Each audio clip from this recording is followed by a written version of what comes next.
자, 이제 에스트로겐과 여성의 인지 능력에 대해서 320페이지인데, 피임약이 기억력을 향상시킨다. 호르몬 수치가 변동하는 즉시 신체에 나타날 수 있는 수많은 증상에서 성호르몬의 영향력이 얼마나 큰지 명확히 알 수가 있다. 그러나 그 영향은 신체뿐 아니라 정신까지 확장된다. 성호르몬이 뇌 발달에 중요한 역할을 한다는 것은 이미 앞에서 얘기를 했다. 남성은 선천적으로 공간 감각이 뛰어나지만 여성은 대개 언어 능력과 기억력이 더 좋다.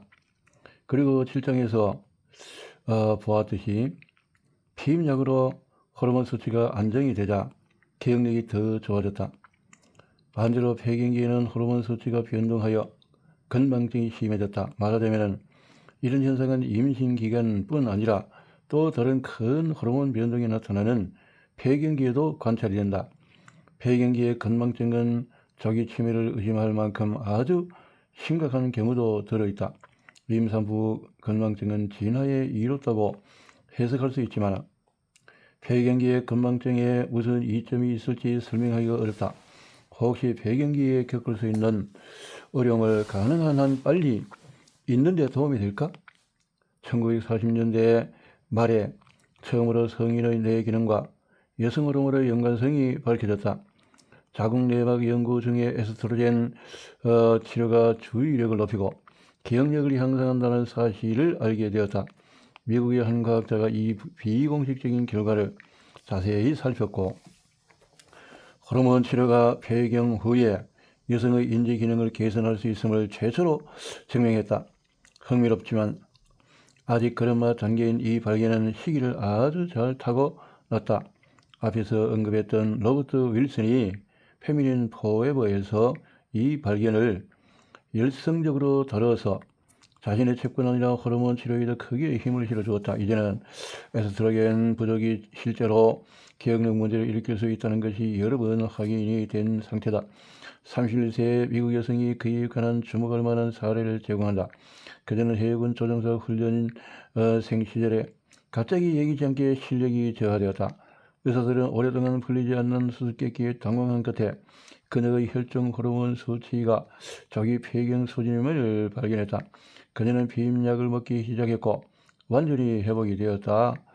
피임약에 들어있는 에스트로겐은 뇌세포를 포함해서 수많은 조직세포를 보호하는 것으로 알려져 있다. 에스트로겐은 심지어 신경세포핵의 회색질 부피를 늘리고 알츠하이머 병의 증상인 단백질 축적을 막을 수도 있다. 주로 기억을 점령하는 뇌 영역인 해마와 또 전두엽 피질은 성호르몬을 생산하고 신경세포 부양을 돕는다. 그러므로 조기 폐경 때에 제대로 호르몬을 보충해 주지 않으면 알츠하이머 병처럼 기억장애가 생길 위험이 커질 수가 있다. 그러면 아마도 사람들은 에스트로겐을 복용하면 되지 않겠냐고 말할 테지만 이미 말했듯이 기저귀 호르몬처럼 보이지만 안타깝게도 모든 여성에게 효과가 있는 것이 아니다. 특히 타이밍이 매우 중요하다. 폐경 증상의 첫 징후가 나타난 후에 호르몬 치료를 시작하면 이유는 알 수 없지만 오히려 해롭기 때문이다.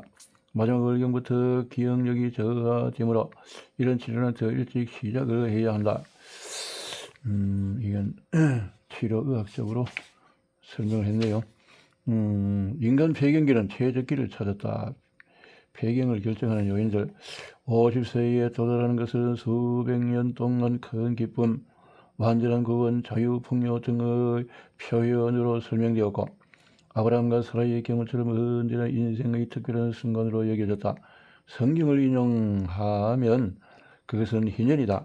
경작하지 말고 밭을 쉬게 해줘야 하는 해인 것이다. 그리고 밭주인이 돈을 빌리기 위해서 이 밭을 저당 피웠다면 7년이 7번 지난 후에는 밭을 원래 주인에게 돌려줘야 한다.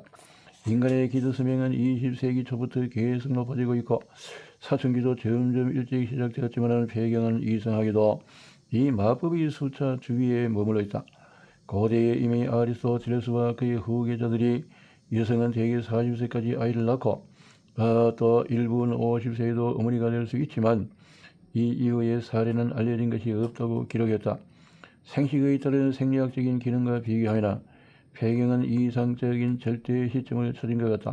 특히 진화 생물학자들이 이 현상을 설명하기 위해서 애쓰고 있다. 자손이 많을수록 종족 보존의 기회가 높아진다는 명제를 감안하면 중간에 생식을 끝내는 것은 비논리적으로 보인다. 그럼에도 불구하고 자손을 더 많이 낳는 다른 여러 동물종보다 인구가 더 빠르게 증가한다. 수학 모델은 인간의 배경기가 여러 면에서 최적기임을 보여준다. 여성의 몸은 대략 50세까지 임신하고 출산할 수 있다. 그러나 그 후로 자손을 키우려면 에너지를 건강한 노화에 투자하는 것이 더 유익하다. 그러니까 호모사피엔스는 양보다도 질을 더 우선시한 것으로 보이고, 아이러니하게도 그것이 양, 즉 인구수를 늘리는 데 유익했다. 타이밍의 중요성을 자주 강조한 현재의 현자가 있으니 그 바로 네덜란드의 국가적인 축구 영웅 요한 크라위프이다.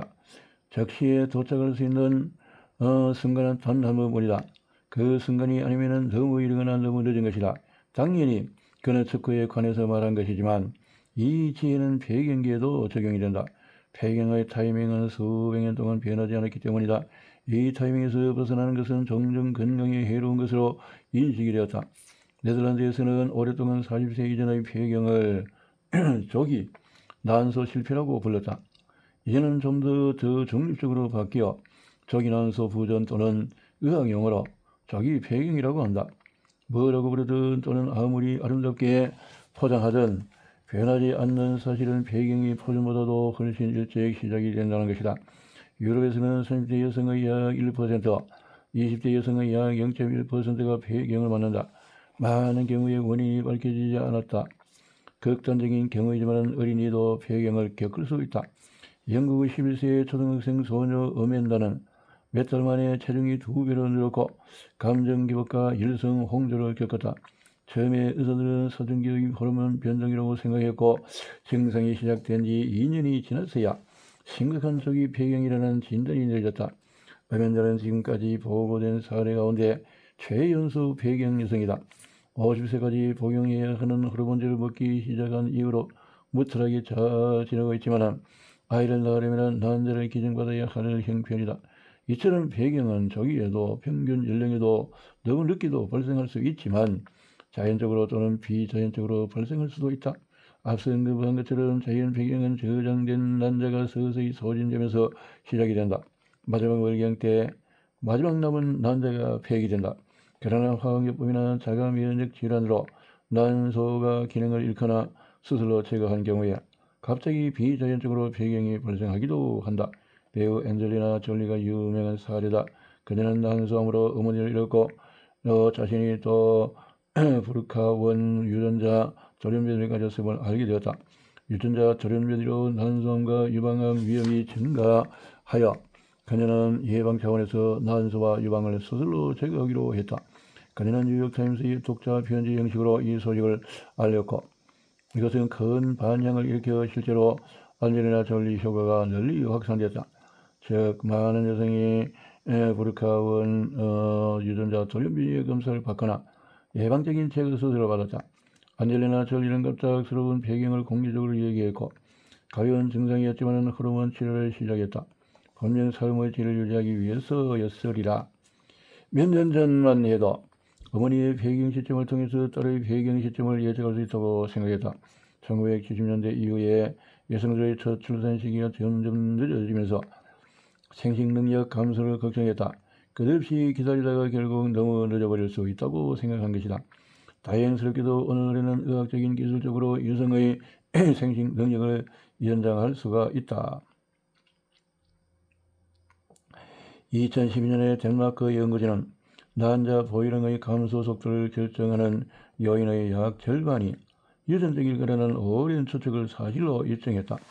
일란성 쌍둥이의 경우에 모든 난자가 소진되는 시기가 다른 DNA를 가진 이란성 쌍둥이보다 더 비슷하다. 가정과 직장의 조화를 추구하는 맞벌이 부부라면 이런 유전적인 요인에 아무 영향도 미칠 수 없음을 인식할 필요가 있다. 그러나 다른 한편으로 약 50%는 유전자와 빌리기이므로 환경과 생활 방식으로 이런 진화적인 뿌리를 가진 타이머에 영향을 미칠 수 있다. 개인 차원에서 흡연, 이 가장 중요한 요인으로 계속 언급된다. 담배의 독성은 남자세포의 양과 질 모두를 돌이킬 수 없이 떨어뜨린다. 흡연으로 폐경이 최대 4년 일찍 시작될 수 있다. 흡연은 또한 에스트로겐 수치를 더 빨리 떨어뜨릴 수 있다. 담배 연기의 독소가 간 기능을 해치고 그 결과 에스트로겐이 더 빨리 분해되기 때문이다. 그러므로 흡연이 수많은 불임, 난임 문제를 일으키는 것은 놀라운 일이 아니다. 그런데 폐경 시기에 미치는 다른 호르몬 결혼 물질에 관한 연구는 왜 그토록 느리게 진행되는 걸까? 그것은 결혼 물질에 노출되는 시기와 처음 증상이 나타나는 시기가 멀리 떨어져 있기 때문이다. 세배소 사건이 그것을 명확히 보여준다. 1976년 이탈리아 롬바르디아의 한 화학 공장에서 폭발 사고가 발생했다. 그때 이 지역의 젊은 여성들 일부가 갑자기 DGDD 독소에 노출되었다.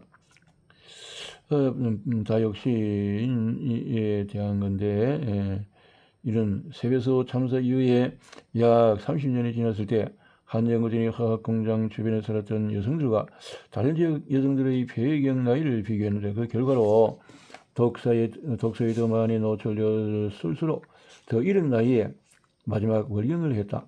최근 연구에서 밝혀졌듯이 프라이팬 코팅 재료나 또 포장 재료로 잘 알려졌고 또 얼룩 및 물기의 강한 특성 때문에 애용되는 PFAS 가불라 알킬 화합물도 조기 폐경을 유발할 수 있다. 그러므로 갑상샘 기능 저하증이 PAS와 TCDD 두 물질이 많이 노출되어 발생한다는 사실은 누구 봐도 전혀 놀랍지가 않다.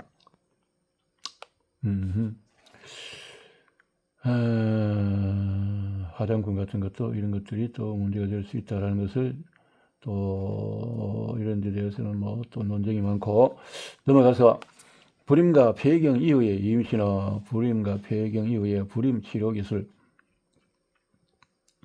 1970년대에 피임약이 도입된 이후에 10대 임신을 물러리고 성인 여성의 계획되지 않은 임신 건수도 급격히 감소했다. 이런 새로운 형태의 가족 계획 덕분에 네덜란드 여성들은 점점 더 늦은 나이에 첫 아이를 낳는다. 2차 세계대전 이후에 수십 년 동안 첫 출산 시점이 평균 24세였지만 지금은 30세가 표준이다. 그러나 이런 지연은 여성에게 해로울 수 있다. 피임약으로 비임 문제 또 이런 해결할 수 있게 된 이후에 우리는 이제 임신 권장실이 설고 있다. 어떻게 해야 임신하게 될까? 앞에서 언급했듯이 나이가 들수록 난자 세포의 양과 질이 급격히 떨어진다. 피임약은 이 사실을 바꾸지 못한다. 폐경이 시작되기 몇 년 전부터 이미 생식 능력이 매우 떨어져서 자연 임신 확률이 거의 없다. 생물학적인 시기와 사회적인 시기의 엇박자 때문에 임신을 위한 의료 지원 수요가 엄청나게 증가했다. 난자의 수정이 체외에서 이루어지는 체외 인공 수정 같은 놀라운 기술 성과 덕분에 피임약 도입 후에 약 10년 동안 임신 가능성이 낮은 부부의 선택권이 확대되었다. 그러나 1980년대 초반의 이런 치료는 성공률이 겨우 20%에 불과했다. 사실 이것은 놀라운 일이 아닌데 나이가 많이 들었을 때 비로소 체외 인공 수정을 시작하는 여성들이 많았기 때문이다. 1980년대 말에 소위 냉동 보존이 해결책을 제시했다. 이 기술 덕분에 난자나 정자 그리고 심지어 수정란도 냉동하여 나중에 사용할 수 있게 보존할 수 있다. 식료품을 냉동실에 보관하면 더 오래 저장할 수 있는 것처럼 온도를 37도에서 영하 196도로 낮추면 세포는 동면에 들어가서 젊게 유지된다. 생식 능력 문제가 예상되는 부부에게 이것은 매우 도움이 될 수 있다. 한편 자기 폐경 여성의 충족되지 못한 임신 욕구를 해결하기 위한 연구도 계속되었다. 2013년에는 체외 인공수정을 위한 일종의 추가 기능인 체외 활성화 IVA라는 새로운 방법이 소개되었다. 젊은 여성의 덜 활동적인 난소를 수술로 꺼내서 실험실에서 자극하면 기적적으로 영원한 잠에서 깨어난다. 호르몬 자극요법으로 활성화된 조직을 여성의 몸에 재이식하는 방식으로 이미 전 세계적으로 수백 명의 건강한 아이가 태어났다. 현재 네덜란드에서는 조기 폐경 여성을 위한 한 가지 선택 사항일 뿐이지만 미국에서는 부유한 부부들이 점점 더 많이 이 기술을 이용하여 언제 아이를 낳을지 스스로 결정한다. 더 젊은 또 난자와 정자가 그렇게나 많이 유익하고 불임치료가 증가하고 있다면 젊었을 때 기본적으로 난자와 정자를 냉동하지 않을 이유가 과연 있을까? 시험관아기 또한 해동되는 아기가 자연 소정된 신선한 비아보다 덜 건강하게 발달한다는 증거는 현재 없다. 그러나 의료 비용이 엄청나게 증가한다는 사실과 별개로 아무리 진부한 기술이라도 대자연에는 못 미치는 것 같다. 현재까지 자연 임신은 수적인 측면뿐만 아니라 아이와 산모의 건강 면에서도 가장 안전하고 이롭다. 냉동아기에 대한 이야기들. 냉동. 전체적 임신 기회를 최대 65%까지 높일 수 있는 냉동 보존 기술이 그래서 장점이 매우 많았다. 그래서 극복에는 아무 문제 없어 보이는 과정에서 이 실험적 기술은 오랫동안 의학적으로 선별된 부부에게만 사용되는데 60만 번의 성공적인 출산 이후에 이 기술은 상용화되었다. 2012년부터 냉동 보존 치료가 본격적으로 시작되고 여성들이 난자를 냉동시키는 가장 중요한 이유는 올바른 파트너를 찾는 데 시간이 더 필요하거나 또 힘든 직장 생활과 출산을 동시에 이행하기가 매우 어렵기 때문이다.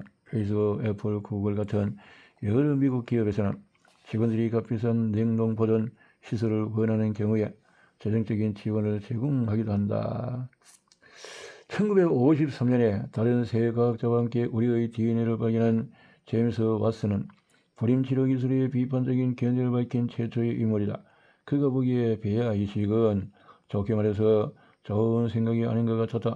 최초로 체외인공수정이 성공하기 4년 전에 그는 전 세계적으로 정치적으로나 도덕적으로나 모든 지옥이 열 것이라고 예언했다.